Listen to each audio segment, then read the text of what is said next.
Shalom pemirsa, berjumpa kembali bersama kami dalam pembahasan buku Sekolah Sahabat. Kita masih dalam judul besar kita, yaitu Gembalakanlah Domba-dombaku, dalam kitab 1 dan 2 Petrus. Di sini kita dapat mempelajari bagaimana Petrus terus mengamarkan kepada kita melalui 1 dan 2 Petrus, agar kita dapat mempelajari di manakah kita berada saat ini, di mana kita harus mempersiapkan diri kita menjadi alat-alat Tuhan yang bisa digunakan untuk pekerjaan Tuhan. Dan biarlah kita dapat menggunakan atau mempelajari pelajaran ini untuk kita mengerti bahwa Tuhan kita memberikan kita kesempatan demi kesempatan agar kita dapat gunakan untuk kemuliaan dan kehormatan bagi nama Tuhan. Dalam ketidaksempurnaan Petrus, Tuhan dapat menggunakan dia menjadi alat yang sangat kuat dalam memberitakan akan Injil, dan juga dapat memberitakan kita pada saat ini melalui buku-buku yang dia tulis, sehingga kita dapat mempersiapkan diri juga. Tuhan dapat menggunakan kita kalau kita mau diubahkan sebagaimana Petrus telah diubahkan dan menjadi murid-murid yang setia sampai pada akhirnya. Sebelum kita membahasakan pelajaran ini, kami mengundang saudara-saudara untuk berhenti sejenak dari setiap kegiatannya. Mari kita sama-sama berkumpul dan kita akan buka bersama dalam judul Hari Tuhan. Ayat inti kita pada saat ini terdapat dalam 2 Petrus 3 ayat 11. Jadi jika segala sesuatu ini akan hancur secara demikian, betapa suci dan salehnya kamu harus hidup. Di masa lalu, orang yang tidak percaya pada Tuhan dipandang sebagai orang yang tidak dapat dipercaya, bahkan kemungkinan orang yang berbahaya. Mengapa? Idenya sederhana. Jika mereka tidak percaya pada Tuhan, maka mereka tidak percaya pada penghakiman yang akan datang, di mana mereka harus bertanggung jawab di hadapan Tuhan akan perbuatan-perbuatan mereka.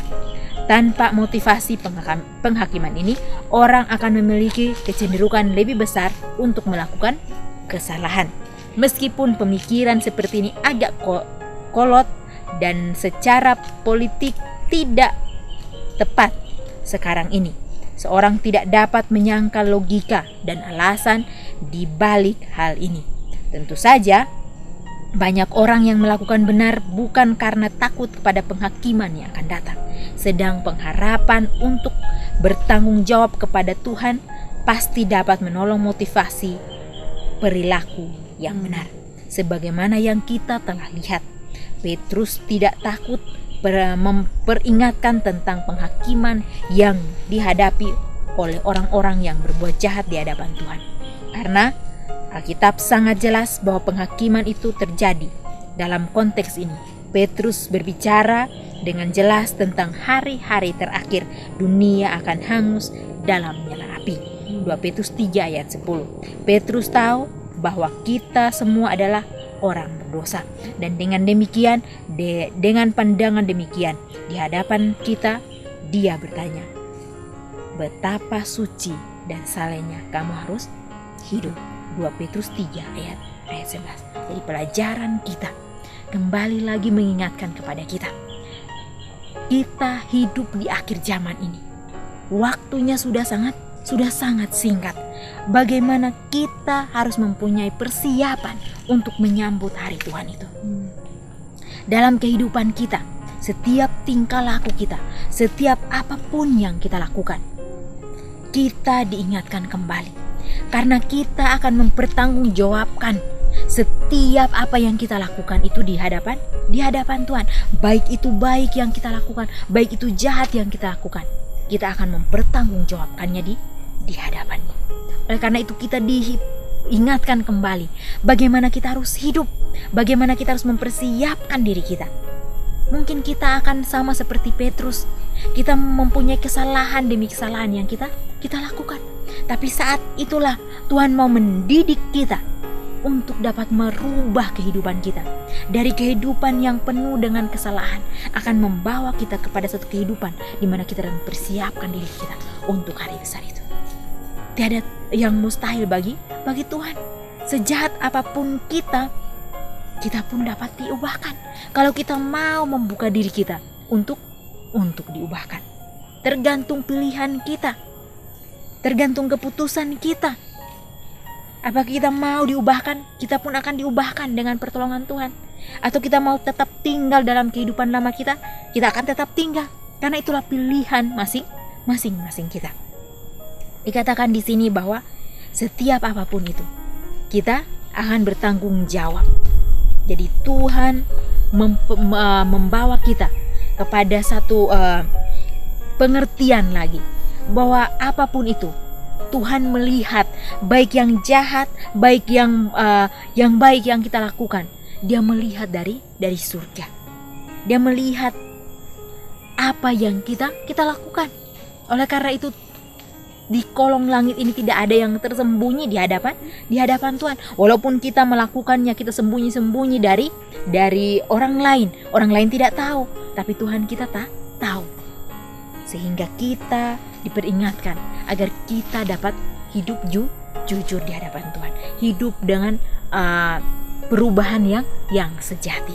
Bukan karena kita mau dilihat orang, karena kita adalah orang yang baik, jadi kita harus dilihat oleh orang. Ingatlah bahwa mata yang tersembunyi itu terus membantau masing-masing kita. Dikatakan di sini pun bahwa mungkin orang mau melakukan itu karena dia takut mendapatkan hukuman nantinya. Tapi motivasi kita bukan itu. Motivasi kita harus, kita sudah tahu itu yang benar, kita lakukan. Disinilah harus jadi motivasi kita. Karena kalau kita hanya motivasi, kita takut nanti penghakimannya nanti, itu tidak akan bertahan. Karena saat kita menghadapi setiap situasi, seringkali kita mengeluh kepada Tuhan. Kita kecewa dengan apa yang terjadi dalam kehidupan kita. Tapi kalau kita tahu apa itu yang benar atau itu yang benar, kita akan lakukan dengan sungguh-sungguh, dan itu akan bertahan melalui fondasi bersama dengan Kristus. Dan inilah yang kita harus miliki dalam kita sebagai umat Tuhan di akhir zaman ini. Dan kita harus selalu ingat bahwa apapun yang kita lakukan, kita harus mempertanggungjawabkannya di hadapan Tuhan. Inilah yang kita harus ingat, bahwa mata Tuhan selalu memandang masing-masing kita.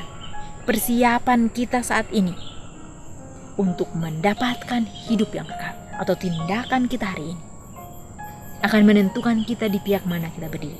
Pilihan-pilihan kita ini setiap hari akan membawa kita, apakah kita akan berdiri di pihak Yesus atau berdiri di pihak setan. Biarlah kita dapat merenungkan ini, untuk kita dapat terus mengambil komitmen kita untuk mengundang Dia menjadi teladan dalam kehidupan kita.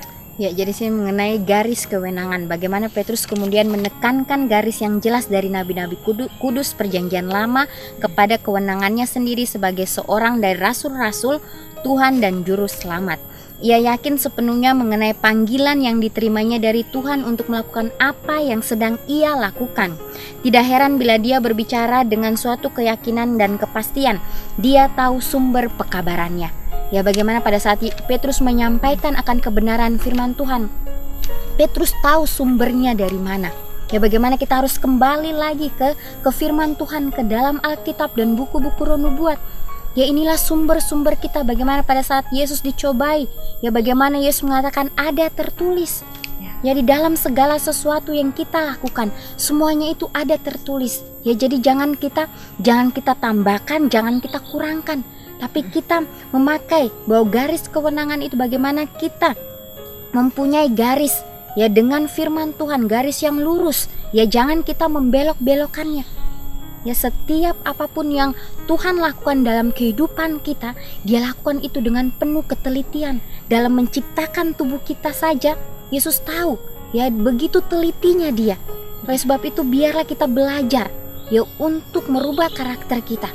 Gantikan itu dengan karakter Yesus sendiri. Dan kalau kita melihat di akhir zaman ini, banyak sekali akan ada pengejek-pengejek yang membuat kita, setan membawa pengejek-pengejek untuk membuat kita tidak percaya dengan apa yang kita sudah percayai. Kalau kita melihat Yesus sudah mengamarkan bahwa Dia akan datang kembali. Sampai sekarang, dari zaman dahulu nabi-nabi sampai sekarang Dia belum datang. Kalau kita membaca betapa panjang sabar Tuhan bagi masing-masing kita. Oleh karena itu, setan akan membawa kita kepada satu situasi untuk membawa kita, yakinkah kita dengan pilihan kita saat ini? Yakinkah kita dengan apa yang Tuhan telah berikan dalam kehidupan kita? Dalam buku Alfa dan Omega jilid 1 halaman 89 dikatakan, Ellen G. White mengatakan bahwa sedang Henokh ini hidup dengan kudus, melihat orang benar dan orang jahat akan bersama-sama kembali ke tanah, dan inilah kesudahan mereka, dan dia sudah susah karena hal itu. Jika Henokh pun yang hidup sebelum air bah bergumul dengan pernyataan ini, bagaimanakah akan lebih banyak lagi dengan mereka yang hidup ribuan tahun sesudah itu, dan bahkan menjelang hari terakhir. Dan disinilah kita sebagai umat Tuhan diingatkan kembali akan tugas kita. Mungkin kita akan menyampaikan berita keselamatan itu kepada orang lain, berita kedatangan itu kepada orang lain. Tetapi apa? Kita akan mengalami ejekan demi ejekan, seperti nabi-nabi sebelum air bah, dan juga rasul-rasul kalau pada saat mereka menyampaikan kebenaran Tuhan, mereka selalu diejek, mereka selalu dibawa kepada satu situasi atau pertanyaan, apakah pilihan kita ini benar-benar teguh di dalam Tuhan atau tidak. Dan masa saat itulah kita ditampi benar-benar, sehingga bila mana kita mempunyai pegangan yang kuat melalui kebenaran Tuhan, apapun ejekan yang diberikan, apapun situasi itu yang diberikan membuat kita untuk lemah, kita akan terus berdiri dalam prinsip kita. Prinsip iman kita harus jelas dalam kehidupan kita, sehingga saat kita melangkah, kita pun dapat memantulkan itu kepada orang lain. Karena kalau kita masih goyang di dalam hal-hal terkecil dalam pilihan-pilihan kita, maka kita tidak akan bertahan pada hari terakhir. Inilah yang kita harus lihat, yaitu harus membangun fondasi iman kita bersama dengan Tuhan. Ya, dikatakan 1000 tahun sama seperti 1 hari. Ya, bagaimana di sini kita harus berhati-hati dalam pertimbangan yang kita buat mengenai waktu. Ya, bagaimana Petrus mengamarkan ya setiap segala sesuatunya itu dengan begitu jelas, dengan begitu nyaringnya. Ya, bagaimana kalau kita melihat dalam sudut pandang manusia, mungkin Tuhan menunda akan kedatangannya yang kedua kali. Tetapi dari sudut pandang Tuhan, Tuhan tidak menunda, tetapi Tuhan masih memberikan kesempatan kepada setiap umat manusia untuk bertobat. Ya, bagaimana kita menerimanya itu dalam kehidupan kita. Biarlah kita boleh mengoreksi akan kehidupan kita masing-masing. Ya, sehingga kita boleh ya membentuk karakter kita sesuai dengan karakter Yesus. Walaupun dalam perubahan karakter itu sangat sakit, tetapi kita mau untuk diubah, ya, untuk menyambut akan kedatangan Tuhan yang kedua kali itu. Ya, biarlah waktu yang Tuhan sudah berikan kepada kita gunakan dengan sebaik-baiknya. Ya, karena Tuhan kita adalah Tuhan yang penuh panjang sabar. Dia memberikan waktu bagaimana kita mau belajar untuk dilatih, untuk merubah, untuk sesuai dengan kehendaknya. Dan kalau kita melihat, jadi bagaimana kita nantinya kedatangan Tuhan benar akan terjadi. Kita harus mempunyai persiapan karena Dia akan datang sebagaimana seorang pencuri. Walaupun tanggal tidak kita ketahui, walaupun waktu yang tepatnya kita tidak ketahui, tapi Dia memberikan kita amaran demi amaran. Kalau kita lihat bagaimana Dia memberikan kita melalui alam, kita dapat mempelajari bahwa Tuhan segera akan datang. Dikatakan di sini, semakin lama di sini, semakin mudah bagi kita untuk menyatakan kedatangannya. Masih jauh sekali sehingga hal itu benar-benar tidak berdampak dalam kehidupan kita sehari-hari. Tapi kitab suci memperingatkan kita terhadap sifat merasa puas. Jadi kita jangan puas dengan apa yang ada sekarang, tapi kita harus meneliti sebagaimana yang Petrus katakan, jikalau Yesus akan datang dan kita akan menghadapi penghakiman, orang Kristen harus menghidupkan kehidupan yang suci dan saleh. Realitas kedatangannya itu, kapanpun itu terjadi, harus berdampak bagaimana di dalam kehidupan kita kita sekarang ini. Jadi dampak dari kedatangannya itu harus kita miliki dalam kehidupan kita. Itu membuat fondasi itu melalui mempelajari firman Tuhan, mempraktekkan firman Tuhan itu. Itu akan membawa kita bahwa kita mempunyai keyakinan bahwa waktunya tidak akan lama lagi. Kita harus mempunyai persiapan. Kalau untuk menghadapi salah satu ujian, di ujian sekolah seperti anak-anak, mereka harus belajar, atau kita pun harus belajar untuk menghadapi ujian itu. Saat ini pun kita diberikan kesempatan untuk belajar dan mempraktekkan itu, sehingga pada saat ujian itu datang, kita akan bisa menghadapinya. Oleh karena itu, kita harus melihat, apakah saya sudah siap? Pertanyaan bagi kita. Apakah saya sudah siap dalam kehidupan saya setiap harinya untuk kedatangan Dia? Inilah yang kita harus minta kepada Tuhan untuk memberikan kita kesadaran itu, untuk memberikan kita kekuatan daripada Tuhan, sehingga kita dapat menghidupkan kehidupan yang Yesus inginkan di dalam kehidupan kita untuk kita lakukan. Biarlah kita tidak puas dengan apa yang kita miliki saat ini, tapi terus menggali akan kebenaran Tuhan, terus mempelajari akan firman Tuhan, terus mempraktekkan akan apa yang benar, yang kita yakin itu benar.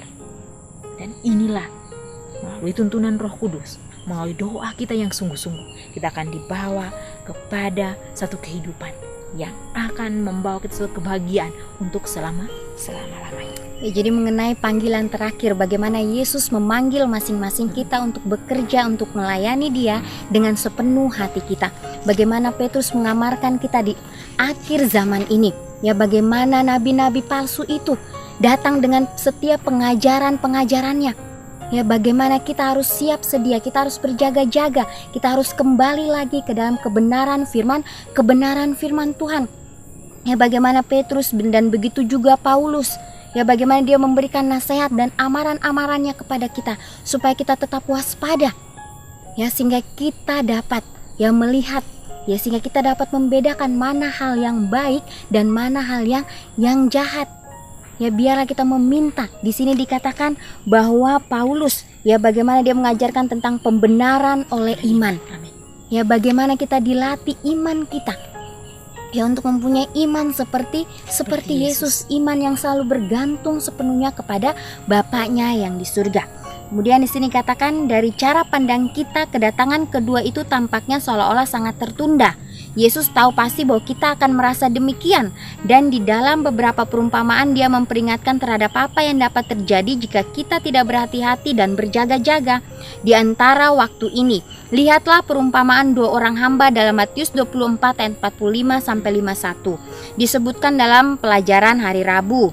Ya, keduanya menunggu tuannya kembali, tetapi mereka membuat dua kesimpulan yang berbeda mengenai kedatangannya. Yang satu memutuskan bahwa ia harus bersedia untuk kedatangan tuannya kapan saja. Yang lainnya berkata bahwa tuannya tidak datang-datang, dan oleh karena itu ia melihatnya sebagai suatu kesempatan berbuat yang jahat. Karena kita tidak mengetahui saat kedatangan yang tepat, kita diperintahkan untuk berjaga-jaga. Berbahagialah hamba-hamba yang didapati tuannya berjaga-jaga ketika ia datang. Lukas 12 ayat 37. Mereka yang berjaga-jaga untuk kedatangan Tuhan tidaklah menunggu dalam keadaan berlengah-lengah. Ya, pengharapan akan kedatangan Kristus hendaknya menjadikan manusia takut akan Tuhan, takut akan penghukumannya atas pelanggaran. Hal itu harus menyadarkan mereka terhadap dosa yang besar dalam hal menolak tawaran kemurahannya. Mereka yang sedang menunggu Tuhan akan menyucikan jiwa mereka oleh penurutan akan kebenaran. Ellen G. White, Alpha dan Omega, jilid 6, halaman 270. Ya, bagaimana kita digambarkan ya sebagai seorang hamba yang sedang menunggu tuannya. Ya, hamba yang satu dia berjaga-jaga, dia bersiap sedia. Ya, kapan saja tuannya datang dia siap. Dan yang lainnya, ya hamba yang satunya, ya bagaimana dia berlengah, ya bagaimana dia katakan, oh Tuhan itu tidak akan datang-datang lagi. Ya, dan dia, ya bagaimana dia terbuai dengan hal-hal kejahatannya. Dia melakukan kejahatan-kejahatan di dalam kehidupannya. Ya, apa yang harus kita lakukan? Ya, apakah kita sebagai hamba yang selalu berjaga-jaga ini atau sebagai hamba yang jahat ini? Ya, inilah pilihan masing-masing kita. Ya, bagaimana dunia ini, ya dunia yang Tuhan sudah ciptakan untuk kita. Ya, kita hanya sementara, kita hanya menumpang. Karena apa? Tuhan menjanjikan dunia yang baru itu, di mana dunia itu penuh dengan kedamaian. Ya, tidak ada lagi ratap tangis, tidak ada lagi kesedihan. Ya, tidak ada lagi sakit hati dan hal-hal yang buruk lainnya.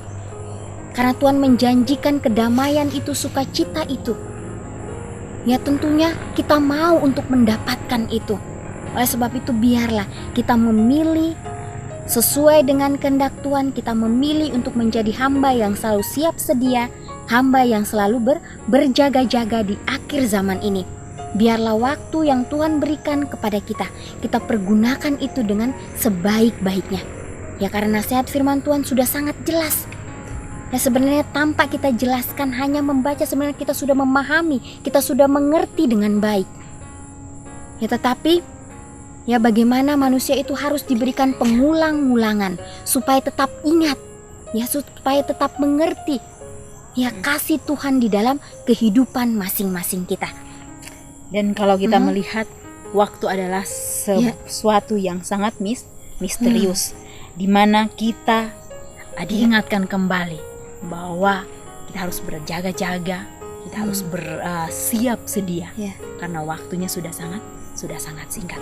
Melalui alam kita dapat melihat betapa cintanya Tuhan sehingga Dia memperingatkan masing-masing kita agar kita dapat mempersiapkan diri kita.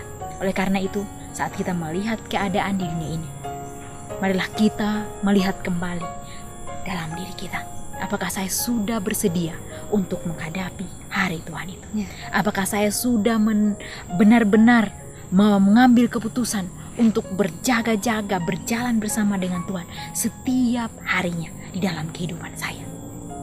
Kita membutuhkan doa yang sungguh-sungguh.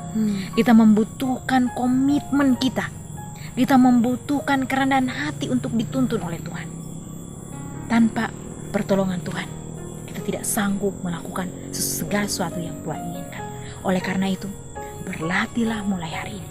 Marilah kita berkomitmen untuk dapat mengambil waktu kita mempelajari akan firman Tuhan, mempraktekkan akan firman Tuhan, dan juga dapat menjadi saksi bagi orang lain. Karena saat itulah kita dapat dipersiapkan. Kalau kita menunggu dan hanya menunggu saja dan kita tidak melakukan sesuatu, maka kita pun akan bosan dengan hal-hal itu. Tetapi saat kita menunggu, kita mempelajari firman Tuhan, kita menunggu, kita mempraktekkan, kita menunggu, kita menjangkau orang lain, maka waktu itu sepertinya sangat singkat untuk kita lewati. Oleh karena itu, marilah kita hari ini meminta Tuhan menuntun kita, minta iman sebagaimana yang Yesus miliki, di mana tidak menggunakan kekuatan kita sendiri, tapi kita menggunakan kekuatan daripada Bapa. Sebagaimana Yesus keluar sebagai pemenang, kita pun akan keluar sebagai pemenang. Biarlah ini dapat menjadi renungan kita, menjadi pertanyaan bagi masing-masing kita untuk kita dapat doakan, kita dapat terubah dalam kehidupan kita, sehingga kita dapat menjadi anak-anak Tuhan yang berdiri teguh sampai pada akhirnya. Kita akan berjumpa kembali di kesempatan yang berikut. Tuhan memberkati.